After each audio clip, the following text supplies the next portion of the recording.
Hello student last video के अंदर हमने डिस्कस कर लिया था नॉट फॉर प्रॉफिट ऑर्गेनाइजेशंस क्या होती हैं, क्या उनकी इनकम के सोर्सेज हैं, क्या उनके फीचर्स हैं, कौन कौन से अकाउंट जो है वो प्रिपेयर करते हैं। देन उसके बाद में हमने अपने और अगले वीडियो में हमने देख लिया था इनकी इनकम के सोर्सेज क्या हैं और वो कौन से नेचर के होंगे, यानी कि वो रेवेन्यू नेचर के होंगे या कैपिटल नेचर के होंगे। तो स्टूडेंट ये सारी जो नॉर्मल जो इंपॉर्टेंट इन्फॉर्मेशन थी हमारे नॉट फॉर प्रॉफिट ऑर्गेनाइजेशन से रिलेटेड वो हमने सारी डिस्कस कर ली है। अब स्टूडेंट इस वीडियो के अंदर हम डिस्कस करने वाले हैं कि नॉट फॉर प्रॉफिट ऑर्गेनाइजेशन जो हैं वो कौन कौन से अकाउंट्स प्रिपेयर करती हैं। क्या नॉट फॉर प्रॉफिट ऑर्गेनाइजेशन कौन कौन से अकाउंट्स प्रिपेयर करती हैं। खैर ये चीज हमने पहले भी डिस्कस कर ली है कि वो कौन कौन से अकाउंट प्रिपेयर करती हैं, लेकिन अब हम देखेंगे कि वो अकाउंट जो है वो प्रिपेयर जो करती हैं वो किस तरह से करती है, यानी कौन से टाइप के ट्रांजेक्शन किस अकाउंट के अंदर लिखे जाएंगे, कौन सी साइड में लिखे जाएंगे, ये सारी चीजें हम आप डिस्कस करेंगे। तो स्टूडेंट जैसा कि मैंने आपको पहले भी बताया था कि नॉट फॉर प्रॉफिट ऑर्गेनाइजेशन जो है वो 3 अकाउंट प्रिपेयर करती हैं। फर्स्ट अकाउंट जो प्रिपेयर करती है वो होता है आपका receipts and payment account.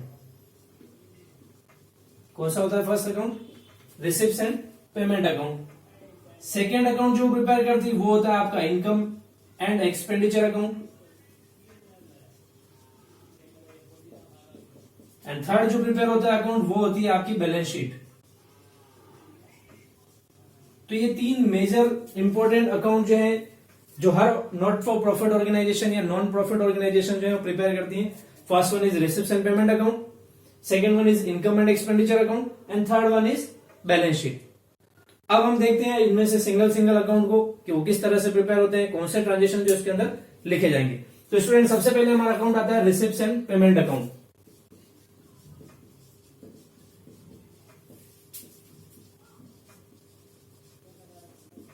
Receipts and payments account format student दूसरे अकाउंट की तरह इसका भी यही फॉर्मेट है अपना, particular amount.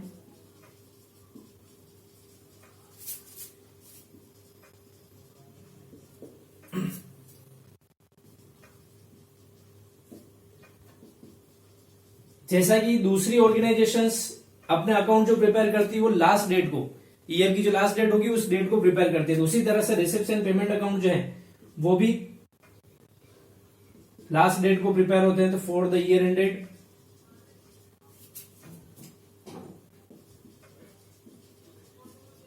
31 March what ever the year, जो भी ईयर होगा उस ईयर को प्रिपेयर हो जाएंगे। तो रिसिप्ट्स एंड पेमेंट हो, चाहे इनकम एंड एक्सपेंडिचर हो, चाहे बैलेंस शीट हो, तीनों अकाउंट जो है वो फाइनेंशियल ईयर क्लोज होने पर लास्ट डेट को प्रिपेयर किए जाते हैं, क्योंकि ये भी फाइनल अकाउंट है जैसे अपने प्रॉफिट ऑर्गेनाइजेशन कहते हैं उसी तरह से। तो 31 मार्च को प्रिपेयर होंगे। फॉर्मेट है अपना पर्टिकुलर अमाउंट। अब हम आते हैं अपने मेन कंटेंट पर कि रिसिप्ट्स एंड पेमेंट अकाउंट के अंदर क्या क्या आइटम्स लिखे जाते हैं। तो स्टूडेंट पहले कुछ मैं रूल्स बता दूं रिसिप्ट्स एंड पेमेंट से रिलेटेड, बहुत इंपॉर्टेंट चीज है, ध्यान से समझिएगा इसको। चाहे वो रिसिप्ट्स एंड पेमेंट में लिखने वाला आइटम्स हो, चाहे इनकम एंड एक्सपेंडिचर में लिखने वाले आइटम हो, तो आपको फोकस करना है उन पर कौन कौन से आइटम्स हैं जो रिसिप्ट्स एंड पेमेंट में आते हैं लेकिन इनकम एंड एक्सपेंडिचर में नहीं आते, कौन से ऐसे आइटम हैं जो इनकम एंड एक्सपेंडिचर में आते हैं लेकिन रिसिप्ट्स एंड पेमेंट में नहीं आते। ये चीज बहुत इंपॉर्टेंट है। तो स्टूडेंट सबसे पहले रिसिप्ट्स एंड पेमेंट के अंदर जो आइटम लिखा जाता है वो है हमारा बैलेंस बीडी। क्या लिखते हैं हम इसके अंदर? Balance BD. बैलेंस किसका लिखेंगे हम? इसके अंदर हम कैश और बैंक का जो बैलेंस होगा, यानी कैश एंड और कैश एंड बैंक का जो दोनों का बैलेंस होगा वो कैश और बैंक का बैलेंस हम इस अकाउंट के अंदर लिखते हैं। जैसा कि अभी मैं बात कर रहा था रूल की, तो फर्स्ट रूल ये है हमारा कि रिसिप्ट्स एंड पेमेंट अकाउंट जो है वो as it is cash book जैसा बनता है। किसके जैसा बनता है? कैश बुक जैसा बनता है। मैंने कहा कैश बुक जैसा बनता है, मैं ये नहीं कह रहा हूं कि ये कैश बुक ही है, ये कैश बुक ही है ऐसा नहीं है। कैश बुक और रिसिप्ट्स एंड पेमेंट में बहुत सारे डिफरेंस हैं, लेकिन बनता receipts and payment account as it is cash book जैसा है। जैसे अगर मैं एक छोटे से डिफरेंस की बात करूं अगर कैश बुक और रिसिप्ट्स एंड पेमेंट में, तो जैसा कि मैंने रिसिप्ट्स एंड पेमेंट में लिखा है 31 मार्च को ये अकाउंट जो है वो प्रिपेयर होता है, लेकिन हम सभी जानते हैं कि कैश बुक जो है वो 31 मार्च को यानी लास्ट डेट को कभी भी प्रिपेयर नहीं होती है। Cash book day to day prepare होती है, यानी हर रोज कैश बुक प्रिपेयर होती है, डेली उसके अंदर ट्रांजेक्शन जो है वो लिखे जाते हैं। लेकिन जैसा कि हम कह रहे हैं रिसिप्ट्स एंड पेमेंट किस डेट को बनता है? लास्ट डेट को, यानी पूरे ईयर के जितने भी रिसिप्ट्स होंगी और पूरे ईयर के जितने भी पेमेंट्स होंगे वो सारे इसके अंदर एक साथ लिखे जाते हैं। ठीक है, बाकी एज इट इज आपका कैश बुक जैसे ही बनेगा। आप सभी को पता है कैश बुक आप सभी ने पढ़ी है 11th क्लास के अंदर। कैश बुक में हम सबसे पहले टू बैलेंस बीडी, जो ओपनिंग बैलेंस होता है कैश का, वो हम लिखते हैं। और टू कॉलम कैश बुक जो आपने पढ़ी है उसके अंदर आपने देखा है कैश और बैंक दोनों का बैलेंस लिखा जाता है। टू कॉलम में दो कॉलम होते हैं, अभी यहाँ पर एक ही सिंगल कॉलम होगा जिसमें कैश और बैंक का दोनों का बैलेंस जो होगा वो यहाँ पर लिखा जाएगा टू बैलेंस बीडी के नाम से। ठीक है, फिर अब आप आगे बढ़ते हैं।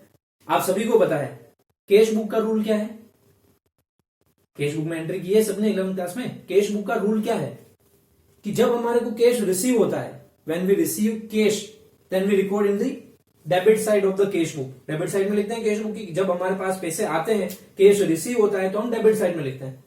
और जब हमारे पास से कैश जाता है या बिजनेस से कैश जा रहा है हमारे, देखिए एक चीज और मेरी आदत में है थोड़ा, हम जरूर मैं यूज करता हूं, लेकिन हम का मतलब यहाँ पर ये मैं फर्म की बात कर रहा हूं, है ना। फर्म के पास कैश आ रहा है या फर्म के पास से कैश जा रहा है, तो मेरे हम का मतलब ये ना समझ लें आप लोग कि हम मतलब अपने की बात कर रहे हैं।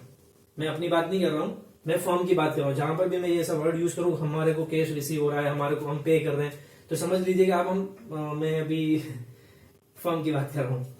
तो क्या करना है हमारे को, डेबिट साइड में तो लिखनी है जितनी भी रिसिप्ट्स है हमारी वो, यानी जब कैश रिसीव होगा तो हम डेबिट साइड में लिखेंगे, और जब फर्म कैश पे करेगी तो उस केस में क्रेडिट साइड में लिखना है।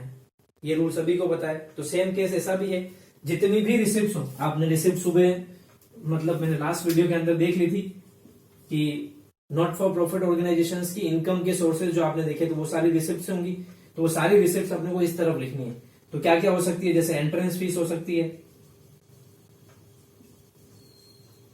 फिर वो चाहे लाइफ मेंबरशिप फीस हो सकती है,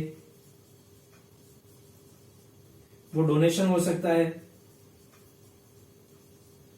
वो आपके सब्सक्रिप्शन हो सकता है। तो ऐसे कई एग्जांपल हैं, वो सारे आपको इस तरफ लिखना है। मेरा सिंपल सा कहना ये है कि जितनी भी रिसिप्ट्स हो, जितना भी कैश आ रहा है, सब आपको डेबिट साइड में लिखना है, क्योंकि रूल है डेबिट व्हाट कम्स इन। तो उसके अकॉर्डिंग कैश अकाउंट जो है, मतलब ये एक तरह से कैश बुक ही है, तो इसके डेबिट साइड में आपको सारी रिसिप्ट्स लिखनी है। ठीक है, फिर क्रेडिट साइड में क्या लिखेंगे, सारे पेमेंट्स लिखेंगे हम लोग। तो इस तरफ हम लिख लेंगे बाय जो भी पे कर रहे हैं, यानी कि जितने भी एक्सपेंसेस जो कैश में पे किए जा रहे हैं वो सारे इधर लिख लेंगे। सपोज कीजिए जैसे वेजेस का पेमेंट करिए ये ऑर्गेनाइजेशंस, सैलरी का पेमेंट हो सकता है, और भी एक्सपेंसेस जैसे रेंट का पेमेंट कर रही हैं ये लोग, इंटरेस्ट का भी पेमेंट हो सकता है ये लोग करें,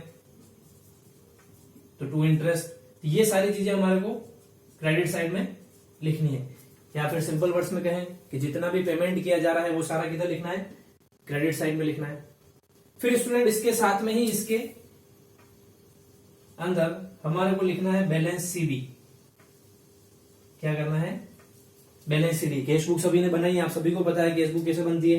डेबिट साइड की टोटल करते हैं, क्रेडिट साइड की टोटल माइनस करते हैं, तो जो भी बचता है वो हम बैलेंस सीडी के नाम से लिखते हैं। तो बैलेंस सीडी जो होगा वो हमारा बैलेंसिंग फिगर में यहां पर आ जाएगा।